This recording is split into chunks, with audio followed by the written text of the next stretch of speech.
to move forward alongside nature instead of polluting her and getting rid of those opportunities for our future. So again, in 2014, I became a climate reality leader. This last April, I became a mentor. So I was able to mentor some of the students here in Michigan and reach out. There are now over 19,000 international leaders. And they range anywhere from, I think Leo DiCaprio is a leader as well. You can imagine that, he's probably like a gold leader. But there's musicians and artists. There's our youth now that are getting very involved and extremely inspirational.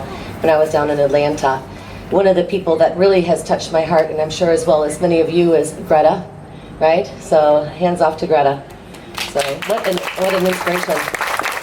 She decided not to go to school and to go on strike because why learn about something or science when our society isn't embracing that science and making a future for her. So she took it to Parliament and sat there, and I actually raced on sailboats, so I was really excited to see her come over to America on a big boat, 60-foot zero carbon boat. So she is one of the many youth activists that just inspire me, and I feel like the things that I do, whether it's daily or whether it's organizing these things today, is really for them. So, and I'm sure that's why everybody is here as well. So I wanted to talk a little bit about, a lot of people talk about the CO2 levels. They don't seem to quite understand. I had passed around a flyer with some information. You're more than welcome to take extra because we have a tough time talking about what it is if we go beyond a certain level of CO2 in our system and what that means to the temperature and the increase Celsius to our planet. So I kind of want to speak briefly about that. To me, climate change is real. We had a report come in last year from the IPCC, the Intergovernmental Panel for Climate Change, which is made up of many scientists all over the world and is organized through the United Nations. They came out with this report, and it really wasn't front and center, in the conversation until just recently. However, in those graphs that you'll see, prior to 1950, our CO2 levels were always under 300 parts per million, and that's where it stayed for the last 400,000 years. You can imagine that.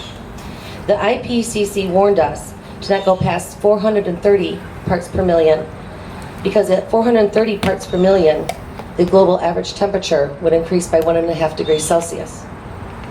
They also warned us not to go past 450 parts per million. In that case, the temperature would increase to 2 degrees Celsius above normal. So I don't think sometimes that people understand what that half a degree means, or what it is when we're talking about carbon in our atmosphere, what that really entails. Some people will say, well, I'm glad it's going to be hotter today. I like a little heat, and there's just such devastation. If we exceed, well, they're predicting that if we exceed, that we probably will exceed 440 parts per million by the year 2038 on the road that we're going right now. So that is, I don't know if it's in my lifetime, it's in our youth's lifetime. And so therefore the actions that we take today are just really, really important, especially when it comes to politics and legislation. Some people don't understand the difference, and I like the way a politician on the Senate this week put it very clearly. At 1.5% Celsius, 14% of all the people on the planet will be affected by extreme heat. If we go to 2 degrees Celsius, 37% of the people on the planet will be affected by extreme heat. Another example, at 1.5 degrees Celsius, our coral reefs will decline by 70%.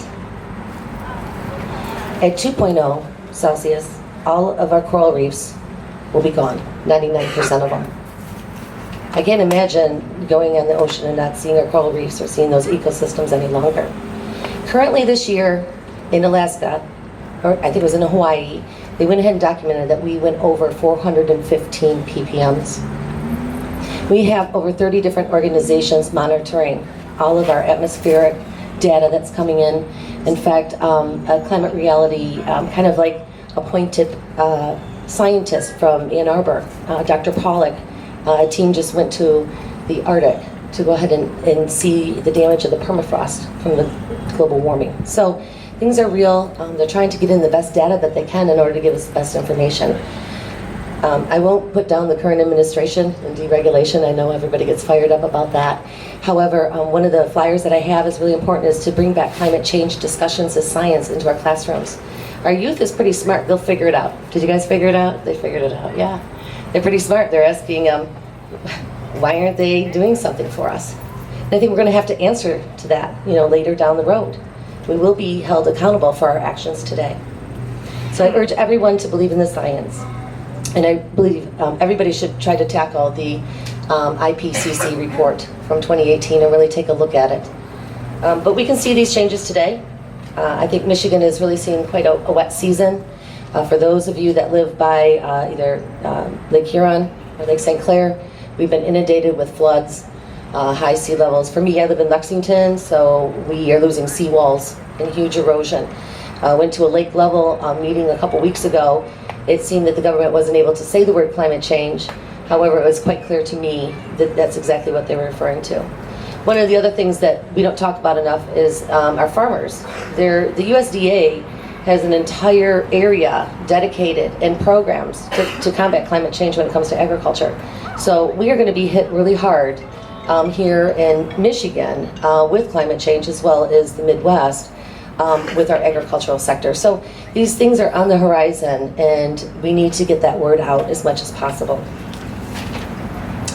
One of the things that I interviewed yesterday, and they asked me how I feel about the Green New Deal. My only stance on that is the Green New Deal is better than no deal.